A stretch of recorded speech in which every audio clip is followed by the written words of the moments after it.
মাশাআল্লাহ বলবেন ভিডিওটি সবাই দেখে প্লিজ। আর এটা কিন্তু আমার ছোট্ট একটা খামার। যেহেতু খামার নিয়ে ভিডিও করছি, সেহেতু ভিডিওটা একটু লম্বা হতে পারে। কেউ কিছু মনে না করে প্লিজ শেষ পর্যন্ত দেখবেন। আর কেমন হয়েছে প্লিজ কমেন্টে জানাবেন।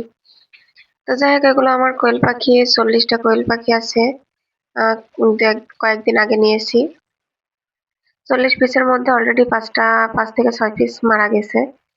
তো এগুলো এমনই, সবগুলো বাঁচবে বা থাকবে এমন না। তবে এর আগে নিয়েছিলাম 16 পিসে আলহামদুলিল্লাহ বেঁচে আছে, এখন ডিম দিচ্ছে তারা। খামারে ফার্স্টে এসে দেখি খাবার নেই, তো আমি তাদেরকে খাবার দিয়ে দিলাম। খাবার পানি দুইটাই ফুরাই গেছে, দুইটাই দিয়ে দিলাম। এটা কিন্তু বিকেলের ভিডিও। আমার এমন খাবার দেওয়া, পানি দেওয়া সকালে একবার দিই আর বিকেলে একবার চেঞ্জ করে দিই। খাবারটা থাকলেও দিই, আর যদি না থাকে তো তাহলে তো দেবই। তো যাই হোক, এখানে খাবার দিয়ে নিচ্ছিলাম কোয়েল পাখিকে। খাবারের পরে আমি এদেরকে পানি দিব। তো এমন করে আমার কোয়েল পাখি আছে এখানে 35-34 পিস মতো। তারপরে আমি ব্রয়লার মুরগিও পুষছি। ব্রয়লার মুরগি লালন পালন করে যা খুব বেশি সুবিধা হচ্ছে না, বা ওজন করতে পারছি না। তো যাই হোক, কোয়েল পাখিদের খাবার দেওয়া হয়ে গেছে। এবার চলেন দেখাই ব্রয়লার মুরগির বয়স আজ 1 মাস 3 দিন। 1 মাস 3 দিনে কিছু মুরগি হয়েছে 1 কেজি 900 গ্রাম, কিছু মুরগি হয়েছে হাফ কেজি, কিছু হয়েছে 1 কেজি। আর এর মধ্যে 2টা টাইগারও ছিল। 14 পিস ব্রয়লার মুরগি, 14 পিসই ছিল। তবে 14 পিস মুরগির মধ্যে একটা মুরগি শুধু জবাই করা হয়েছে। তো টাইগার মুরগি যদি মোরগ হতো তাহলে হয়তো অনেক বড় করার চেষ্টা করতাম, বাট যেহেতু মুরগি সেহেতু তাদেরও বিক্রি করে দেব। এই তো তাদের পানি ফুরাই গেছিল, তাদের পানি দিয়ে দিলাম, আর খাবারটা আমি একটু পরে দেব, যেহেতু খাবার অনেক আছে।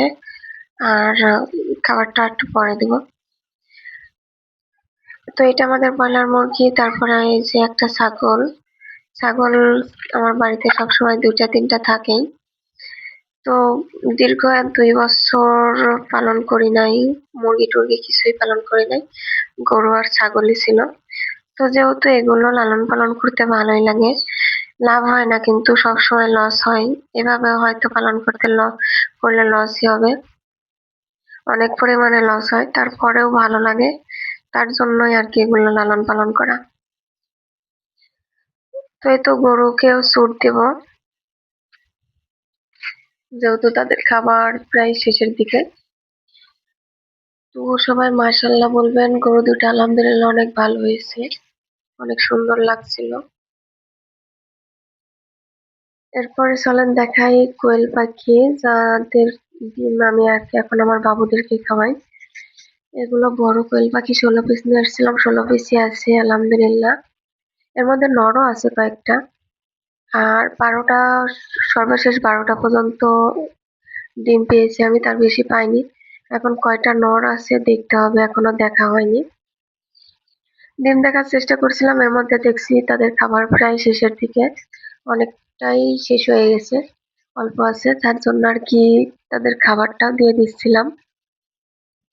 আর ডিম দেখার চেষ্টা করছিলাম, বাট দেখতেই পারছিলাম না, কারণ বিকেল বেলা, এরা বিকেল থেকে ডিম পাড়া শুরু করে যত সম্ভব। আর সন্ধ্যা রাত 8টা 8:30টার মধ্যে ডিম পাড়া প্রায় সব কমপ্লিট হয়ে যায়। আগে যখন পালতাম তখন দেখতাম এগুলো, অনেক ভালো লাগে পুষতে। যখন দেখি তারা ডিম পাড়ছে তখন তারও বেশি ভালো লাগে, অনেক খুশি লাগে। এই তো 2টা ডিম দেখার চেষ্টা করছিলাম, আমি দেখেছি, বাট দেখানোর চেষ্টা করছিলাম। শেষ পর্যন্ত যাই হোক, দেখা গেছে 2টা ডিম। দুইটা, ডিমগুলো আর কি মোটামুটি ভালোই আছে, বড়। এটা হলো আমাদের ব্ল্যাক ডায়মন্ড, বর্তমানে এই আছে। আল্লাহ হাফেজ, সবাই ভালো থাকবেন। আজকে